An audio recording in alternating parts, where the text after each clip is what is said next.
जय श्री कृष्ण, राधे राधे। एक बार फिर से स्वागत है आपका मेरे यूट्यूब चैनल ज्ञान विद्वान में। तो आज मैं आपको बताऊंगी कि कुछ आसान उपाय हैं, वास्तु के कुछ आसान टिप्स हैं जिनको हम अगर करें तो हमारी स्थिति सुधर सकती है। अगर ये वास्तु के अनुसार अगर हम कोई काम कर रहे हैं लेकिन उसका हमें ज्ञान नहीं है वास्तु का, तो उसको हम गलत तरीके से कर देते हैं तो वो फायदे के बजाय हमें नुकसान करता है। या फिर कोई भी घर में पेड़ पौधा लगाते हैं तो उसकी दिशा किसी दूसरी दिशा में लगा देते हैं तो वो भी हमें लाभ देने के बजाय हानि पहुंचाता है।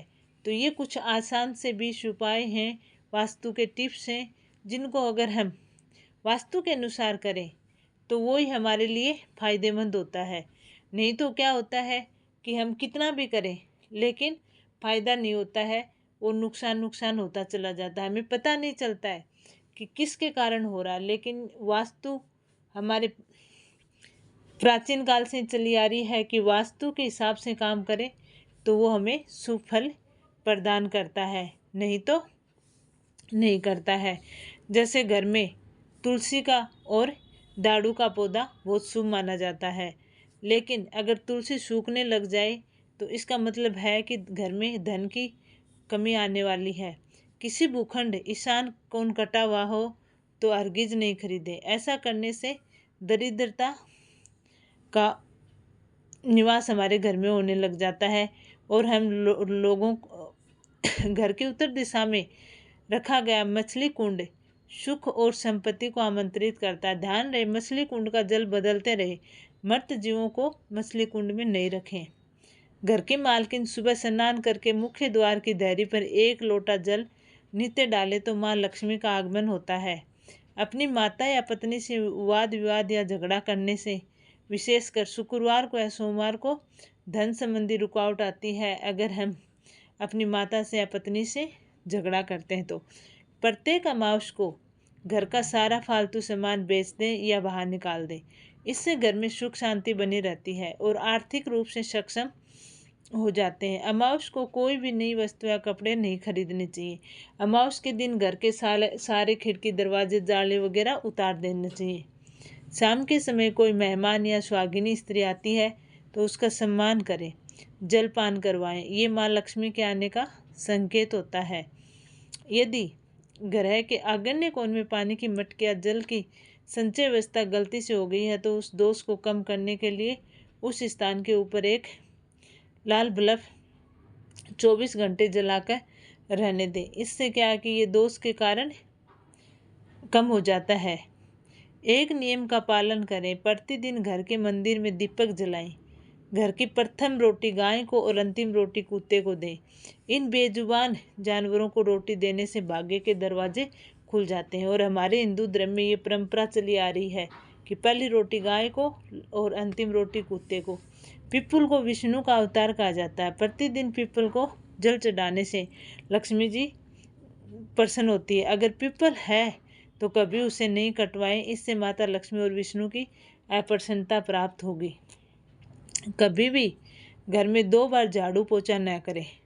एक बार के झाड़ू पोछा से नकारात्मक ऊर्जा समाप्त होती है तो दूसरी बार से झाड़ू पोछा करने से सकारात्मक ऊर्जा समाप्त हो जाती है और देवी देवताओं का पलायन रुक जाता है। इसलिए घर में एक बार ही झाड़ू पोछा करें।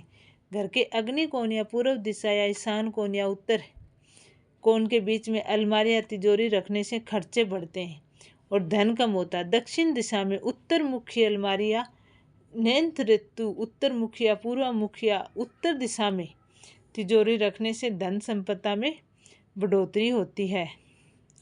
घर में तांबे का कलश, हाथी की मूर्ति या चित्र, शहद दर्पण, मोर के जोड़े की पंख या मोर के जोड़े का पंख या फिर माता लक्ष्मी की फोटो, ये सब चीज़ें होती हैं तो हमें शुभ फल प्राप्त होता है। घर के कुल देवी देवताओं का फोटो या मंदिर में उनका स्थान जरूर होना चाहिए। ईशान कोण में स्थित कमरे का दरवाज़ा पूर्वमुखी या उत्तरामुखी रहने से धन की कमी होती है, तो इस वास्तु दोष से बचें। घर के मध्य कोण को खाली होना चाहिए। ये ब्रह्म का स्थान है जब मध्य स्थान खाली होता है तो घर में सुख संपदा का वर्चस्व बढ़ता है। अगर जल निकासी की व्यवस्था ईशान कोण की तरफ हो तो धन के लिए बहुत लाभकारी होता है। इसके विपरीत पश्चिम में हो जल निकासी का नाला तो इससे घर में सुख और धन दोनों का नाश होता है। जब पूर्व में स्नान घर या दक्षिण दिशा में शौचालय हो तो धन प्राप्ति में बाधक नहीं बनता है, लेकिन इन दिशाओं में से दूसरी दिशाओं में होता है तो ये प्रकृति में बाधक बन जाता है। ईशान यानी उत्तर पूर्व में जल संचय की व्यवस्था जैसे बोरिंग, कुआं, टैंक हो तो धन को बढ़ाने में बहुत सहायक होता है। जल पंचतत्व में एक महत्वपूर्ण तत्व है। जल तत्व का वास्तव में सही नियोजन धन संपदा बढ़ाने वाला माना जाता है। अगर किसी मंदिर में नीचे आंगन में गिरा हुआ सिक्का या पुष्प मिल जाए तो लाल कपड़े में बांध कर रखें। उसको अपने पूजा घर या धन के स्थान पर लाल कपड़े में रखें। ये प्रभु का आशीर्वाद माना जाता है और धन संपदा में अचानक से लाभ होता है। वास्तु वेद मुख्य द्वार वेद से बचे। मुख्य द्वार या वास्तु के सामने खंबा, दीवार, पेड़ या सीढ़ियाँ होने से बचें। ये सकारात्मक ऊर्जा को रोकते हैं, इससे धन की कमी होती है और प्रकृति में बाधा बन जाती है। आग्नेय कोण में रसोई, ईशान में पूजा घर और नैऋत्य कोण में मास्टर बेडरूम बहुत ही शुभकारी होते हैं। ये संपदा और धन की उत्तरोत्तर की प्रकृति करते हैं। इस तरह घर में अगर पेड़ पौधे लगा रहे हो तो उनका भी ध्यान रखें। घर के सामने कोई भी पेड़ नहीं हो। अगर घर के आसपास आपके पीपल का पेड़ है तो उसको कभी नहीं काटना चाहिए, क्योंकि उससे लक्ष्मी जी और विष्णु जी नाराज हो जाते हैं।